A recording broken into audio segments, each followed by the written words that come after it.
వేసిన విత్తనాలు మొలకెత్తక పుట్టెడు దుఃఖం వెంటాడుతున్నా అన్ని దిగముంగికొని ఇక్కడికి తరలి వచ్చిన మా రైతన్నలందరికీ శిరస్సు వంచి హృదయపూర్వకంగా నమస్కారం చేస్తా ఉన్నా. అట్లాగే మీ అందరికీ తెలుసు, మే 5, 2026 నాడు మంచిర్యాలలో జరిగింది రైతు సోదరులకు ఒక మహా విషాదం.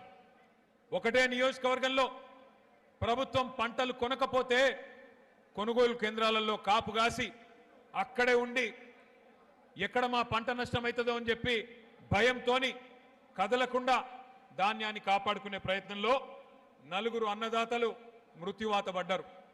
ప్రభుత్వ నిర్లక్ష్యం వల్ల తెచ్చిన ధాన్యాన్ని 30 రోజులు 60 రోజులు కొనేటోడు దిక్కులేడు, సంచులిచ్చేటోడు దిక్కులేడు.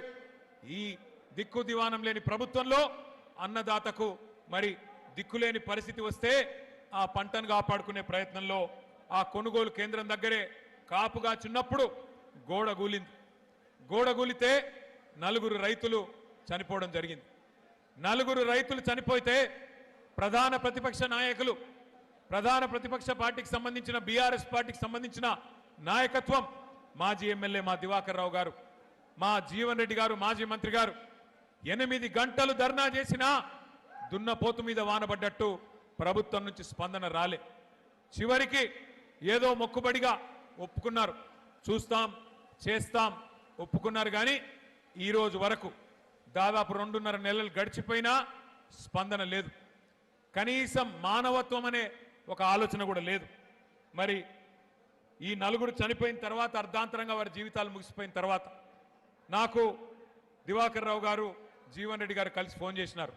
అన్నా మరి పార్టీ తరఫున మనమన్నా ఏమన్నా చెప్పాలి, ఎందుకంటే రైతులు ఈ రకంగా ఇబ్బందులు పడతా ఉన్నారు, వారికి అండగా నిలబడాలన్నారు.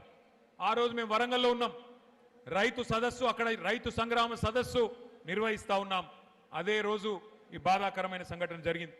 వెంటనే ప్రకటించినాం, కేసీఆర్ గారిని అడిగితే మంచిర్యాల జిల్లాలో జరిగిన ఈ విషాదానికి పార్టీ తరఫున తప్పకుండా మనం అండగా నిలబడదాం, ఒక్కొక్క రైతుకు 5 లక్షల రూపాయలు వెంటనే ప్రకటించండి అని చెప్పి కేసీఆర్ గారు చెప్పినారు. చెబితే ఇవాళ శోకసంద్రంలో ఉన్న రైతు కుటుంబాలకు నేను అడిగిన, ప్రభుత్వం నుంచి ఏమైనా వచ్చిందా అమ్మా అని అడిగిన. బాధ ఎక్కడ అనిపిస్తుంది అంటే 2.5 నెలలు అయిపోయింది. మంచిర్యాలలో ఉన్నది కాంగ్రెస్ ఎమ్మెల్యే, జరిగింది రాష్ట్రంలో ఉన్నది కాంగ్రెస్ ప్రభుత్వం, జరిగింది ఒక విషాదం. ఇప్పుడే రాజకీయపరమైన హడావుడి లేదు, ఆర్భాటం లేదు, ఏ ఎన్నిక లేదు, కానీ ప్రభుత్వం నుంచి స్పందన లేదు.